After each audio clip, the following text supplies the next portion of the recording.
únete a mi canal. Sí, anda, únete.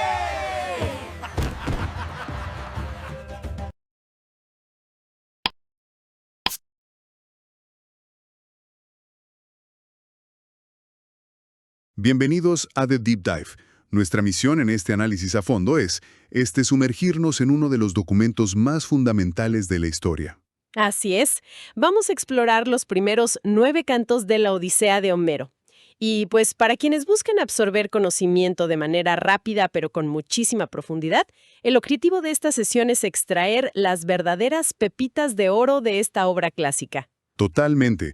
Y hay que dejar algo claro desde el principio.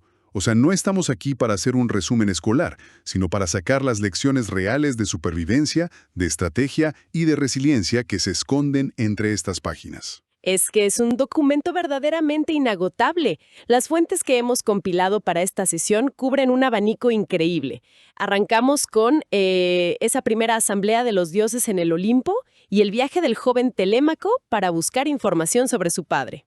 Ajá. Luego pasamos a la isla de la ninfa Calipso, donde Odiseo es finalmente liberado tras años de cautiverio.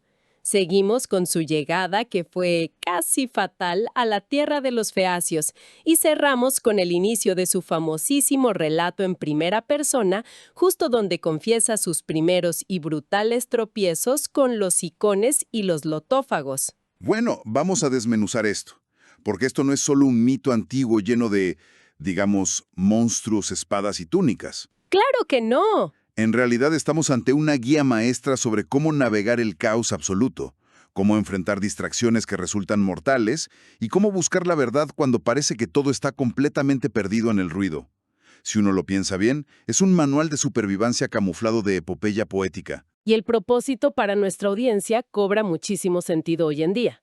Vivimos en una era de sobrecarga de información, donde perder el rumbo es lo más fácil del mundo. El viaje de Odiseo e incluso el viaje inicial de su hijo Telémaco, pues reflejan una búsqueda constante de conocimiento y resaltan la importancia vital del pensamiento crítico. Exacto. En un mar de rumores falsos y distracciones constantes, estos personajes enseñan a filtrar lo que realmente tiene valor. Y para entender esa necesidad de filtrar información, hay que ver el desorden en Ítaca que nos presentan los primeros 4 cantos. La situación inicial es un desastre. Odiseo lleva casi 20 años desaparecido desde que se fue a la guerra de Troya. 20 años es muchísimo tiempo. Demasiado. En su ausencia, en su propia casa en Ítaca, un grupo enorme de pretendientes increíblemente soberbios se ha instalado por la fuerza. Básicamente están devorando su ganado, bebiéndose sus reservas de vino y acosando sin piedad a su esposa Penélope. Ajá. Le exigen que dé a su marido por muerto y elija a uno de ellos para casarse. O sea, es una invasión hostil en toda regla dentro de su propio hogar. Pues representa una crisis de liderazgo total. La casa está siendo consumida desde adentro porque la figura de autoridad desapareció y el sistema simplemente colapsó. Telémaco, el hijo, es demasiado joven, carece de experiencia y no tiene el peso político ni la fuerza para echarlos. Está paralizado. Pero antes de meternos de lleno con Telémaco, las fuentes destacan un detalle sobre Penélope que es una verdadera genialidad de estrategia psicológica. Uf, la trampa del telar. Sí, esa misma. Para ganar tiempo y evitar casarse, ella engañó a estos pretendientes durante 3 años completos con una trampa brillante. Les prometió que elegiría a un nuevo esposo, pero solo cuando terminara de tejer un inmenso sudario para el padre de Odiseo, el anciano Laertes. Haz de cuenta que les estaba dando a tole con el dedo. Totalmente. Durante el día, Penélope tejía en su gran telar a la vista de todos, para mostrar progreso. Pero por la noche, en secreto y a la luz de las antorchas, destejía todo el trabajo del día. Así los mantuvo a raya, jugando con su paciencia hasta que una de sus propias sirvientas la traicionó y la delató. Es un nivel de resistencia mental impresionante. Mantener un engaño de esa magnitud, bajo esa presión y en su propia casa, requiere unos nervios de acero. Lo fascinante aquí es cómo intervienen los dioses en medio de este caos familiar y de esta parálisis. Atenea, la diosa de la sabiduría y la estrategia, baja a la tierra y asume el rol de una verdadera mentora para el joven Telémaco. Se disfraza, ¿no? Sí, literalmente toma la forma de 2 personajes distintos, Mentes y Mentor, para acercarse a él sin levantar sospechas. Y lo que más destaca en este texto es que los dioses, al menos Atenea en este caso, no llegan simplemente a hacer magia espectacular y resolver el problema chasqueando los dedos. Claro, no le solucionan la vida. Exacto. La intervención divina consiste en inspirar, como dice el texto, valor en el pecho. Ella empuja a Telémaco a que actúe, a que convoque una asamblea pública por primera vez y a que salga a buscar respuestas al mundo exterior por sí mismo. Es un viaje de descubrimiento que marca un antes y un después. Telémaco arma un barco y viaja a Pilos y a Esparta para recopilar datos duros sobre el paradero de su padre. Sale a hacer lo que hoy en el mundo corporativo llamaríamos networking. Me encanta esa comparación. Y las anécdotas que se documentan en estas fuentes son espectaculares. En Esparta, por ejemplo, llega al palacio del rey Menelao y de Helena. Empiezan a platicar sobre la guerra de Troya y, claro, todos se sueltan a llorar al recordar tantas tragedias y a los amigos perdidos. El ambiente se pone sumamente pesado. Se quiebran por completo. Sí. Y de repente, Helena toma una droga secreta que trajo de Egipto y la vierte directamente en el vino que están bebiendo. Según los registros del texto, es una droga potente para disipar el dolor, y quien la toma es incapaz de derramar una sola lágrima en todo el día, incluso si asesinaran a su propia familia frente a sus ojos. Es un método extremo, casi aterrador, para manejar el trauma. Lo utilizan para poder anestesiar las emociones y continuar con la transferencia de información sin que el dolor detenga la conversación. Sí, Es una forma de decir, tenemos que hablar de cosas terribles, pero necesitamos los datos fríos sin desmoronarnos. exactamente, es pragmatismo puro y duro. Y en esa misma conversación sin lágrimas, Menelao le relata a Telémaco cómo logró conseguir información clave en su propio viaje de regreso. Cuenta que tuvo que atrapar a Proteo, conocido como el veraz anciano del mar. Tengo en mis notas que fue una escena loquísima, un verdadero forcejeo por la verdad. Pero ¿cómo logró sacarle las respuestas a este ser mitológico? Es una metáfora fantástica sobre lo difícil que es obtener la verdad. Proteo es una deidad que lo sabe todo, pero odia compartir esa información y hará cualquier cosa para escapar. Menelao tiene que tenderle una emboscada disfrazándose junto con sus hombres con unas pieles de foca que apestaban terriblemente, solo para poder acercarse. ¡Guau, qué asco! Sí, imagínate el olor. Cuando Proteo sale del mar a dormir, Menelao se le abalanza y lo sujeta. Pero Proteo es un cambiaformas. Para zafarse, empieza a transformarse a una velocidad vertiginosa. Primero se convierte en un león melenudo, luego muta en un dragón, después en una pantera, en un jabalí gigante. Es como tratar de agarrar aire. Peor, y incluso intenta escapar transformándose en agua fluida que se escurre entre las manos y luego en un árbol de frondosa copa. Todo para evadir la captura. Pero la clave del éxito de Menelao es la persistencia. No lo suelta sin importar la forma monstruosa o escurridiza que tome, hasta que el anciano se rinde, vuelve a su forma original y le revela la verdad. Si conectamos esto con el panorama general, todo este viaje de Telémaco y las historias que escucha representan su transición a la adultez. En Ítaca, el joven estaba acostumbrado a consumir únicamente chismes, rumores infundados y manipulaciones de los pretendientes sobre si Odiseo estaba vivo o muerto. Puro ruido. Al salir al mundo real, aprende a ir a las fuentes primarias de información. Interroga a los líderes, a los reyes que estuvieron directamente involucrados en el conflicto. Aprende que exigir la verdad es un proceso incómodo, a veces repulsivo como esconderse bajo pieles apestosas, y requiere luchar contra la información que cambia constantemente, igual que la pelea libre contra Proteo. Es una lección sobre no conformarse jamás con la superficie de los datos. Totalmente. Aprende a investigar y a sostener la presión hasta obtener respuestas reales. Es la base del pensamiento analítico. Pero dejemos esa lección de aprendizaje por un momento. Aquí es donde se pone realmente interesante, porque en el canto 5, el foco narrativo da un giro y por fin nos presenta al gran protagonista de toda esta obra, Odiseo. ¡Por fin aparece! Y la forma en que el texto nos lo introduce por primera vez es rompedora. Después de escuchar maravillas sobre su astucia guerrera, la primera imagen no es la de un héroe peleando contra un monstruo marino ni dando un discurso glorioso. No, para nada. Está sentado en la playa, mirando al horizonte y llorando desconsoladamente. Está consumiendo su vida, marchitándose por la nostalgia. Resulta que lleva 7 años atrapado en una cueva, prisionero de la hermosa ninfa Calipso, una deidad que lo quiere obligar a ser su esposo inmortal. Y este encierro provoca un debate interesantísimo en las altas esferas del Olimpo. Zeus finalmente decreta que el destino de Odiseo no es quedarse ahí y envía a Hermes, el mensajero, para ordenarle a Calipso que lo libere inmediatamente. ¿Y ella no se lo toma nada bien? No, para nada. Al recibir la orden, la respuesta de Calipso es una queja cargada de una crítica social muy peculiar. Ella señala sin tapujos un doble estándar divino sumamente evidente. Se queja amargamente de que los dioses masculinos se irritan y se escandalizan cuando las diosas deciden tomar amantes mortales. Ajá. Menciona casos documentados en la fuente, como el de Orión y el de Jación, a quienes los dioses fulminaron por pura envidia, argumentando que no era apropiado.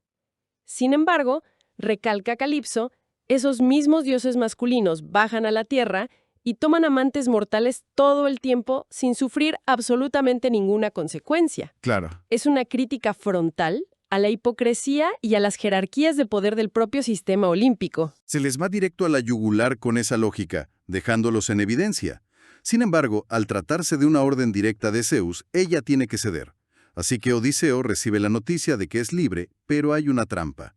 Tiene que construir su propia embarcación desde cero para salir de la isla. A mano. ¿Sí? La fuente detalla cómo corta 20 árboles inmensos usando solo un hacha de bronce, ensambla una balsa rudimentaria y se lanza al mar abierto. Todo parece ir bien hasta que el dios del mar Poseidón, quien le guarda un rencor profundo, lo descubre navegando. Al verlo, Poseidón desata un huracán de proporciones apocalípticas, El peor momento posible. soltando vientos furiosos de todas las direcciones posibles al mismo tiempo. Las olas rompen el mástil de la balsa en pedazos, Odiseo sale volando por los aires y cae al mar tempestuoso. Para colmo, la ropa elegante que le había regalado Calipso se empapa, le pesa como plomo y lo arrastra hacia el fondo, casi ahogándolo. Es un escenario diseñado para quebrar el espíritu humano. Poseidón lleva a Odiseo al límite absoluto de la resistencia. Ya no se trata de astucia militar, se trata de la pura y primitiva voluntad de sobrevivir un segundo más en un entorno que busca aniquilarlo. Y el detalle de supervivencia que arrojan las notas es increíble. Justo cuando está tragando agua y a punto de perder la batalla, interviene Ino Leucotea, una antigua mortal convertida en deidad marina. Ella emerge del agua en forma de gaviota y le entrega un velo mágico e inmortal.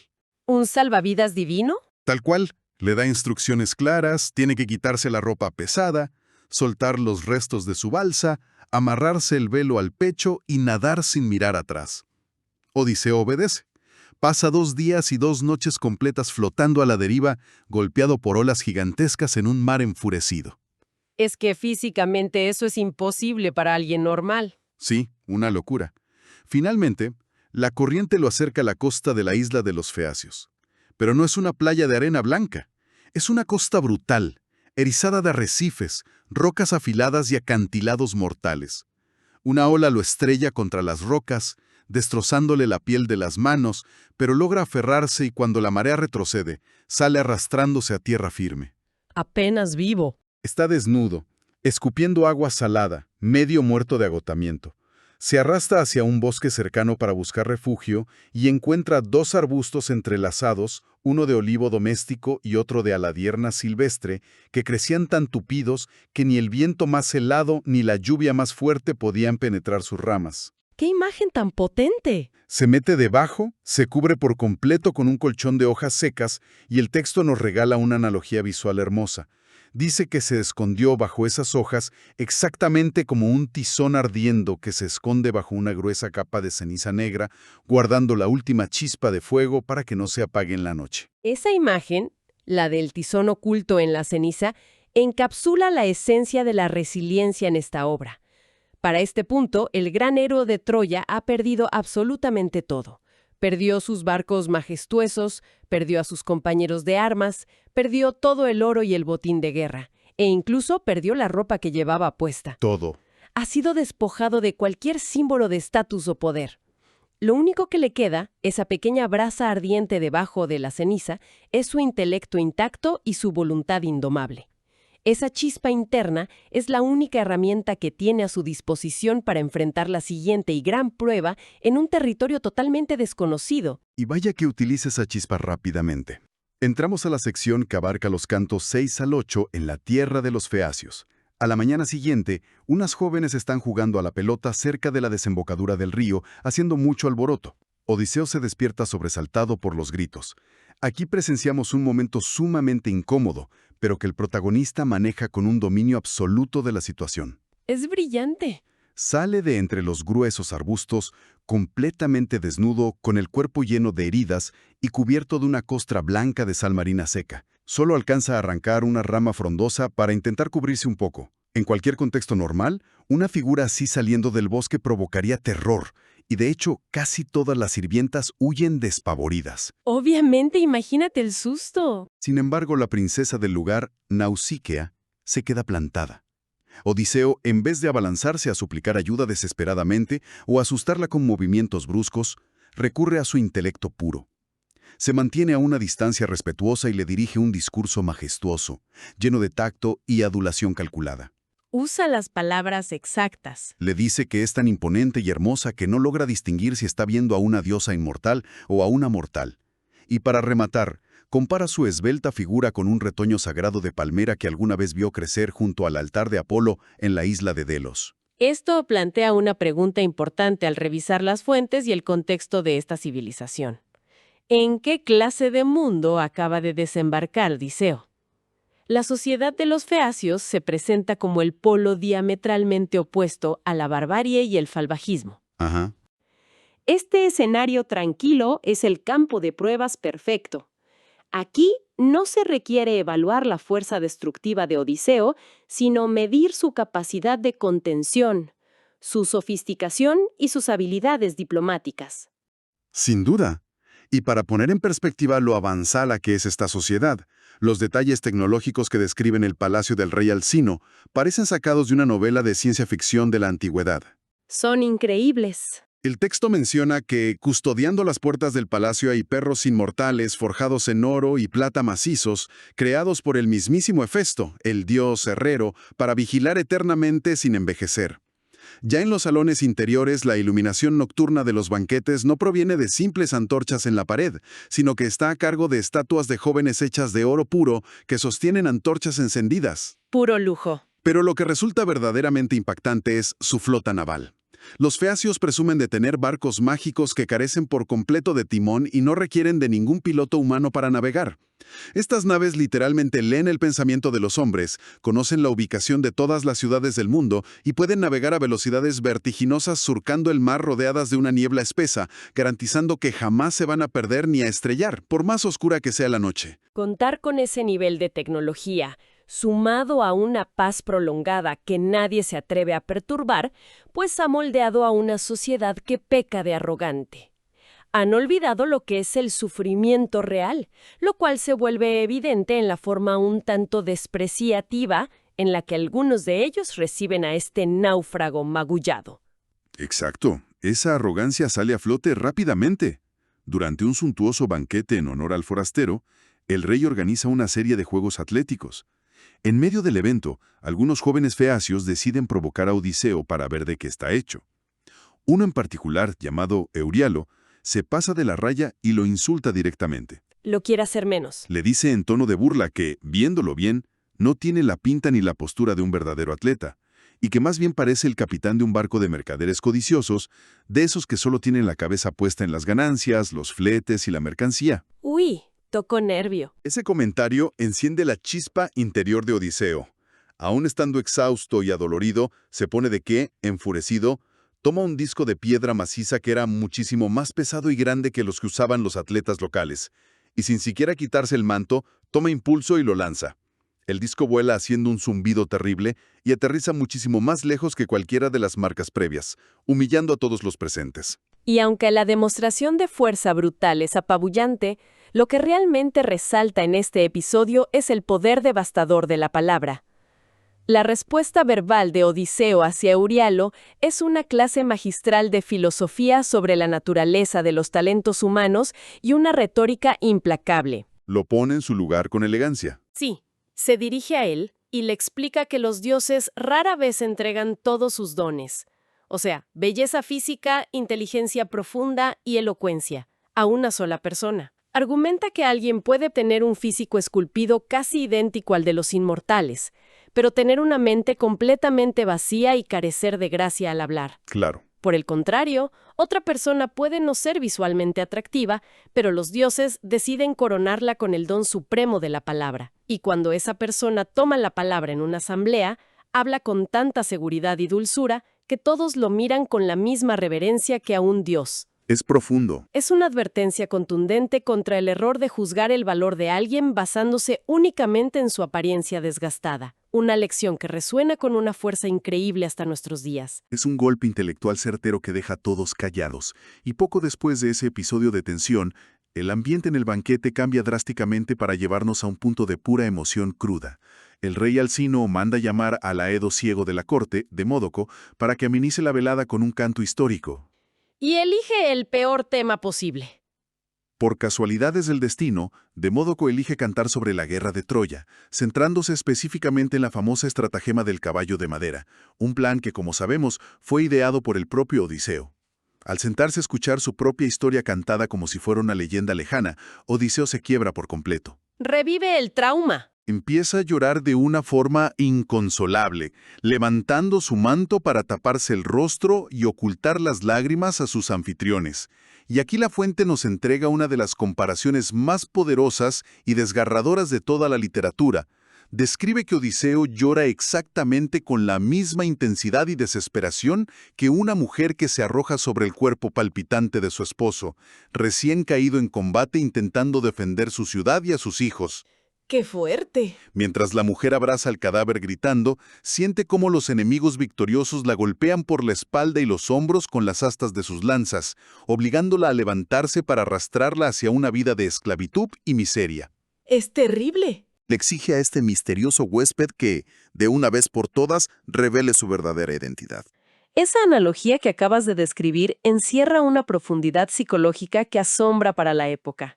Desmitifica por completo la gloria de la guerra. Muestra, con crudeza, el costo real y duradero del conflicto armado. Sí, no hay victoria sin dolor. Deja claro que no existe una victoria limpia ni impune. Incluso el que gana carga sobre sus hombros con el sufrimiento inmenso de los vencidos. El trauma lo persigue. Y es precisamente este quiebre emocional profundo, el peso de sus propios recuerdos, lo que finalmente empuja a Odiseo a romper el silencio y comenzar a hablar. Así es. Y con esa presión entramos de lleno al canto 9, la gran revelación. Es un momento que hoy veríamos como una escena de cine espectacular. Odiseo se seca las lágrimas, alza la mirada hacia el rey, recobra su postura y pronuncia: «Soy Odiseo, el hijo de Laertes, y mi fama llega hasta el cielo». Se presenta con todo el peso de su leyenda. A partir de ese momento, toma las riendas absolutas de la narrativa y empieza a contar frente a todos los motivos por los que ha tardado tantos años en llegar a esas costas, relatando sus aventuras desde el momento exacto en que sus barcos zarparon de las ruinas humeantes de Troya. Y es vital prestar atención porque la primera lección que arroja su relato no es sobre victorias heroicas, sino sobre un fracaso estrepitoso por falta de disciplina. Su primer destino tras abandonar Troya fue Ismaro, la tierra de una tribu llamada los Cicones. Al llegar, tomaron la ciudad por la fuerza. Hasta ahí todo bien. Sí, y Odiseo, actuando con visión táctica, dio la orden de retirarse rápidamente hacia los barcos una vez que habían saqueado el lugar y repartido el botín de manera justa. Sabía que quedarse era un riesgo innecesario. Pero no le hacen caso. Para nada. Sus hombres, completamente cegados por la codicia y embriagados por el éxito fácil, se negaron a obedecer. Prefirieron quedarse en la playa bebiendo vino dulce en abundancia y haciendo asados interminables con los rebaños que habían robado. ¡Qué error tan grave! ¿Cuál fue el resultado de esta indisciplina? Los cicones sobrevivientes tuvieron tiempo de sobra para correr al interior del territorio y pedir refuerzos a sus vecinos, que eran más numerosos y expertos en combate. Al amanecer, contraatacaron en masa como un enjambre de hojas de primavera. Tras una batalla sangrienta, Odiseo se vio obligado a huir, pero el saldo fue trágico. Perdió a 6 hombres valiosos de cada uno de sus barcos. Un costo altísimo. Constituye una lección brutal sobre las consecuencias de la falta de control y sobre cómo la incapacidad de moverse a tiempo, de saber retirarse cuando ya se tiene lo que se necesita, puede resultar letal. Esa terrible falta de visión a largo plazo, de quedarse estancados por un placer inmediato, enlaza perfectamente con la siguiente parada de su viaje. Entonces, ¿qué significa todo esto si lo aplicamos al mundo actual?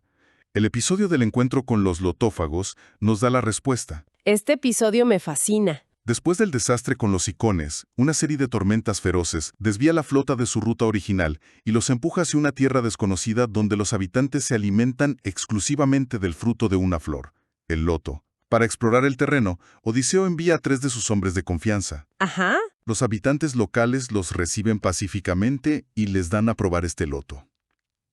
El efecto que produce en la mente humana es devastador e inmediato. Al consumirlo, los hombres pierden de tafo toda voluntad de regresar a sus barcos e incluso olvidan la orden de informar sobre lo que encontraron. Borra por completo el deber. Sí.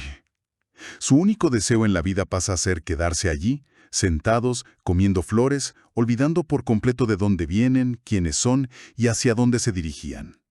Odiseo, demostrando un liderazgo firme y desesperado, tiene que ir personalmente a buscarlos. Se ve obligado a arrastrarlos por la fuerza mientras ellos lloran amargamente y suplican quedarse en ese estado de letargo complaciente. Tienen que obligarlos. Para poder zarpar, tiene que atarlos fuertemente bajo los bancos de los barcos, obligándolos a alejarse de la distracción. Esa escena es la representación literaria más antigua y brillante sobre la distracción absoluta. Muestra una amenaza muy particular, porque el loto no ataca el cuerpo, no aniquila con espadas ni flechas, aniquila robando la ambición, destruyendo el propósito vital y disolviendo el sentido de dirección de la persona. Es un peligro silencioso. Es escalofriante si se analiza a fondo. Y para cerrar esta primera gran etapa del relato que estamos analizando, el texto plantea un contraste final breve pero muy revelador. Inmediatamente después de escapar del estancamiento seductor del loto, la flota llega a las costas de la tierra de los cíclopes. El caos total. Las fuentes describen este lugar como el territorio del aislamiento absoluto. Es un sitio donde no existen las leyes ni la justicia, donde no hay agricultura porque nadie siembra ni ara la tierra, y donde jamás se celebran asambleas ni existe el más mínimo sentido de comunidad. Cada quien por su lado. Cada habitante vive aislado en la oscuridad de su propia cueva, en las montañas, dictando normas arbitrarias para su propia familia sin importarle en lo absoluto el bienestar de los demás. Esta descripción no está puesta al azar, sirve para preparar estratégicamente el terreno para el máximo choque que está a punto de ocurrir en la narrativa. La violenta colisión entre los valores del orden, la civilización y la hospitalidad, y el caos destructivo del salvajismo extremo. A modo de síntesis, al procesar y conectar todo lo que hemos revisado en estos 9 cantos, queda sumamente claro que esta primera mitad de la historia trasciende la mera fantasía de esquivar monstruos marinos o ganar batallas físicas. Es mucho más que eso. En su núcleo aborda el manejo crítico de la información y la importancia del análisis. Se evidencia en cómo Telémaco debe salir al mundo para aprender a escarbar hasta encontrar la verdad, desenmascarando realidades escurridizas. Como Proteo. Exacto. Aborda el inmenso valor de la elocuencia, del pensamiento estratégico y de la diplomacia, talentos que Odiseo despliega magistralmente frente a la refinada sociedad de los feacios, demostrando que usar la palabra adecuada en el momento justo es más efectivo que recurrir a la fuerza bruta. Sin duda. Y sobre todo, este conjunto de fuentes nos demuestra de forma tajante que las peores tormentas y los mayores peligros para la supervivencia no siempre se desatan en la inmensidad del mar abierto, sino que muchas veces se ocultan en las distracciones, los apegos y los letargos que se forman dentro de nuestra propia mente. Totalmente de acuerdo. Para la audiencia que escucha este análisis y busca herramientas intelectuales sólidas, resulta evidente que esta inmensa obra clásica funciona como una guía sumamente aplicable a la vida contemporánea. Sí, tiene mucho que enseñarnos hoy. Ofrece claves para evitar el estancamiento, enfatiza el valor de buscar consejo en las personas adecuadas y en mentores que reten nuestro intelecto, tal como hizo Telémaco al confiar en Atenea y al cuestionar a los reyes veteranos. Y, como lección principal, subraya la necesidad vital de mantener el objetivo claro y la brújula calibrada, sin importar la magnitud de las adversidades, el peso del agotamiento o los huracanes imprevistos que traiga la vida. Y para concluir el recorrido de hoy, me gustaría dejar sobre la mesa una última reflexión profunda, tomando como punto de partida el fascinante episodio de los lotófagos, para que quienes nos acompañan la exploren de manera personal. Adelante, me parece perfecto. En las páginas del mundo antiguo, la dulzura de la flor de loto borraba el sentido de propósito, anestesiaba cualquier atisbo de ambición y lograba que hombres aguerridos olvidaran por completo el hogar por el que habían luchado tantos años. Si trasladamos esa metáfora a nuestro propio entorno moderno, un entorno tan saturado por el ruido constante, por el aluvión de notificaciones incesantes y por el consumo de horas infinitas frente a todo tipo de pantallas, cabe preguntarse: ¿cuál es ese loto digital o cotidiano que se está consumiendo a diario casi sin darse cuenta y que tiene el poder sigiloso de hacer olvidar cuál es el verdadero destino final al que se desea llegar? Es una pregunta extraordinaria que pone a pensar profundamente sobre nuestras propias distracciones diarias. Es un placer compartir esto con la audiencia. Nos escuchamos en la siguiente exploración para seguir descubriendo estas grandes verdades.